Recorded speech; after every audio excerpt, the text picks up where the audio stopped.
Korea. Sabi ko, sana tumaya na lang ako ng loto panalo. Sabi ko nga. Pero wala rin. Hindi nag-work. Siguro hindi talaga para sa amin.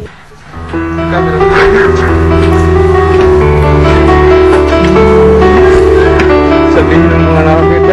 Kaya kung pwede lang, bawat sandaling magkakasama, itatanim sa alaala. Tila ba nag-iipon ng katibayan sa buhay ng anak na kahit sandali lang nabuo ang kanilang pamilya. 1, 2, 3. Yay! Totoo nga pala yung sinasabi nila, pag naging tatay ka, iba yung kaligayahan mararamdaman. Kaya sabi ko nga, hindi ko lang ma-explain yung sabi ko, paano kaya pag umuwi na yung bata, baka eto, 1 linggo kaming malungkot dito, ganyan. Laging siyempre maisip namin yung bata, kasi nga mawawalay sa amin siya na matagal. Hindi ko masasabi kung kailan kami magkikita. Nakakatuwa siya dahil marunong, parang nakakita na talaga siya. 23 and a half hours akong gising.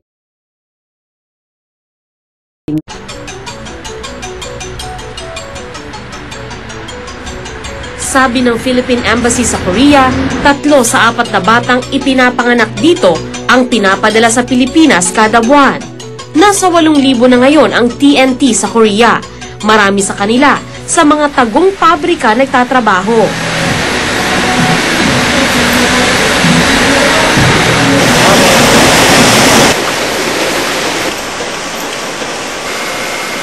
Sa isang basement, natuntun ko si Dilo, ang asawa ni Alma. 2 pang Pinoy ang kasama niya rito. Mahigit 40,000 piso kada buwan ang sweldo niya bilang tagabaliktad ng medyas. Ilang yung trabaho na yun? Sa katagalan mahirap ka rin. Sa haba ng oras. Bakit? Ilang oras ba? 12 hours. 12 hours. 8 to 8 dito. Kadalasan daw, ang mga maliliit na factory tulad nito nire-raid ng Korean immigration. Ang masigasig na panguhuli ng Korean immigration, isa raw sa dahilan kung bakit pinadala niya sa Pilipinas ang kanilang bunso. 7 taon na ang nakararaan. Pag hinuli ka, hindi ka na makakauwi ng bahay. Hindi ka na yung kukuha ka ng gamit. Hindi na. Kung saan ka mahuli, doon ka na. Kung ano yung suot mo, kung nakatsinelas ka, yun na. Yun ang iyong suot pa uwi. Oo. Nakaposas ka pa. Kaya mahirap din pag nahulit may anak. Paano yung baby? Alas 8 ng gabi, nakalabas sa factory si Dilo. Buksan mo naman yung pinto at malamig.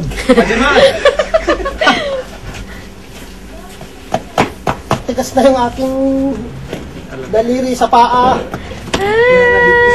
Sa bahay namin magulo.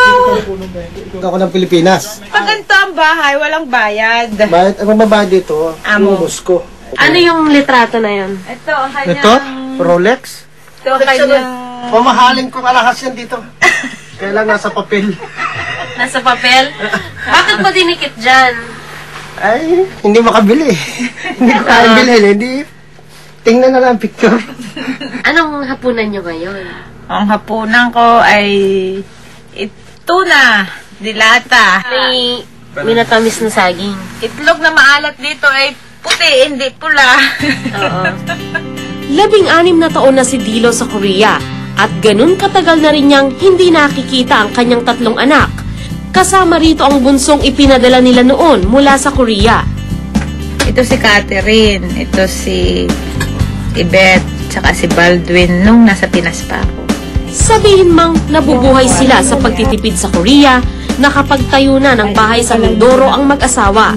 Sa private school din nag-aaral ang kanilang mga anak na laki sa lolo at lola. At ang pagbibigay patnubay bilang magulang, dinadaan na lang sa pagchat-chat sa internet.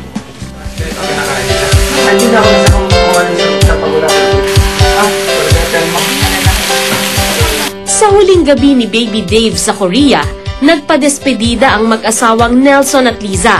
May mga pahabol na regalo. Salamat po, Ninay! Thank you po. Ang ninang at lola-lolahan na si Mercy may pabaon din. Hello, babe. Ito na ang video mo nung ikaw bininyagan. Ito, bigay ko ito sa iyo, ha?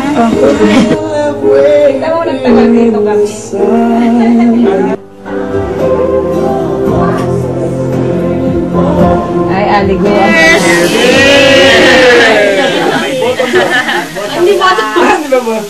Pilit na itinago ang lungkot sa pag-alis ng batang panandaliang nagdulot ng ngiti sa kanila.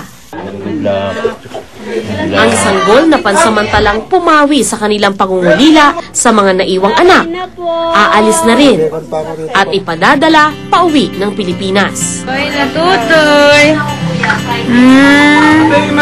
Salamat pero mo yun. Bye-bye. Hindi pa tayo nag-iyak. Hello, Philippines na. Bawal ang iyak. Pauwi lang to. Bawal ang iyak. Uuwi lang si Tutoy.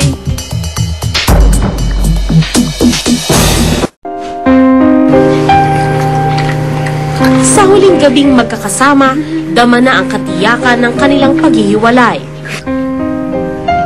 Halos hindi natulog si Nelson sa paghahanda sa gamit ng kanilang anak.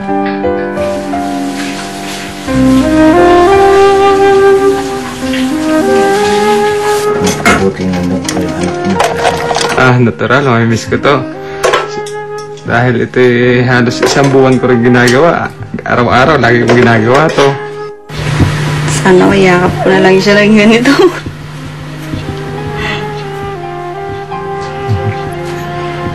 Bakit po?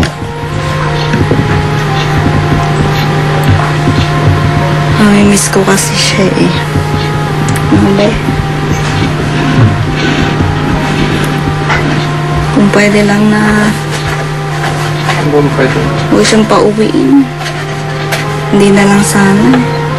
Kahit di naman siya uuwi, sasabihin ko pa rin na mahal ko siya. Sana maging mabuting mamamayan siya. Hindi na binibitawan ni Liza ang kanyang baby. Posible kasing taon pa ang bibilangin bago niya mayakap muli si Dave.